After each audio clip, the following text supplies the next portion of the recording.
YS Sharmila 2019 ఎన్నికల్లో జగనన్న వదిలిన బాణాన్ని అంటూ తను సుడిగాలి ప్రకటన చేసి ఏపీ వ్యాప్తంగా వైసీపీ విజయంలో కీలక పాత్ర పోషించారు.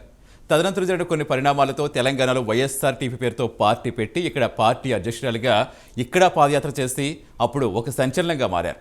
అయితే తర్వాత కాలక్రమేణా కొన్ని మార్పులు చేసుకున్న తర్వాత ఆమె కాంగ్రెస్ విలీనం కావడం జరిగింది. అయితే అప్పుడు తెలంగాణ నుంచి పోటీ చేస్తాను, తెలంగాణలో నాకు సముచిత స్థానం ఇస్తే తెలంగాణలో పోటీ చేస్తానని చెప్పినప్పటికీ అప్పుడు ఇక్కడ రేవంత్ రెడ్డి ఆవిడ ఏపీలో పోటీ చేస్తే సపోర్ట్ చేస్తాను కానీ తెలంగాణలో అయితే కుదరదు అనేక రకాల ఇలాంటి వార్తలు వచ్చాయి, ఆయన అడ్డుపడ్డారనే వార్తలు వచ్చాయి. అయితే తదనంతరం జరిగిన కొన్ని చర్చల తర్వాత ఆవిడ తెలంగాణ ఎన్నికల్లో పోటీ చెల్లి షర్మిల తెలంగాణ ఎన్నికల్లో పోటీ చేయకుండా ఆమె కేవలం ఓటు చేయలేనివ్వను అంటూ ఆమె స్తబ్దంగా ఉన్నారు.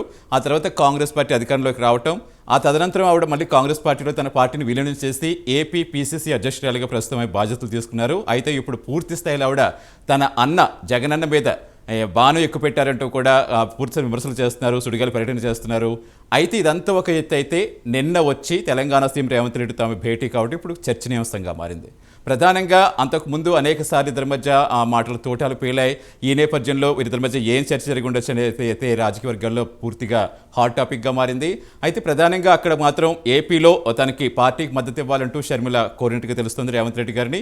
అటు అట్ ద సేమ్ టైం అంటే అక్కడ పార్టీ ఫండ్స్ రూపంలో కావచ్చు, అలాగే ప్రచారాల్లో కావచ్చు, ఇక్కడ నుంచి పూర్తి స్థాయిలో మద్దతు కావాలని, అలాగే ఇక్కడ కాంగ్రెస్ బలపడడానికి క్షేత్రస్థాయిలో పార్టీని బలోపేతం చేయడానికి ఇలాంటి వ్యూహాలు పన్నారు. ఇవన్నీ అంశాల మీద కూడా ప్రధానంగా రాజకీయ అంశాల మీద ఇద్దరు చర్చించగా తెలుస్తోంది.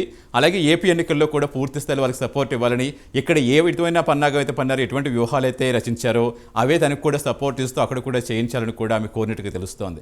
ప్రస్తుతం తెలంగాణ సీఎం రేవంత్ రెడ్డితో ఏపీ పీసీసీ అధ్యక్షురాలు షర్మిల భేటీ కావడం అయితే తీవ్ర చర్చనీయాంశంగా మారింది. మరి ముందు ఇక ఎన్నికలు ఏపీలో దగ్గర పడుతున్న సమయం కొద్దీ ఇక్కడ ఎటువంటి ప్రచార వ్యూహాలతో ముందుకు వెళ్తారు, ఇక్కడ కాంగ్రెస్ నాయకులు ఇక్కడ పూర్తి స్థాయిలో మంచి మెజార్టీతో మంచి పూర్తిగా స్పీడ్గా ఉన్నారు కాబట్టి ఇదే వ్యూహాన్ని అక్కడ కూడా రచించి అక్కడ కూడా ఖచ్చితంగా కాంగ్రెస్ పార్టీని బలోపేతం చేసే విధంగా వీళ్ళ సపోర్ట్ ఎంతవరకు ఉంటుందనేది మాత్రం ముందు వేచి చూడాలి. ఇది ఇవాల్టి analysis. Keep watching Prime9 News. నిజం ఇదే మా ఇష్టం.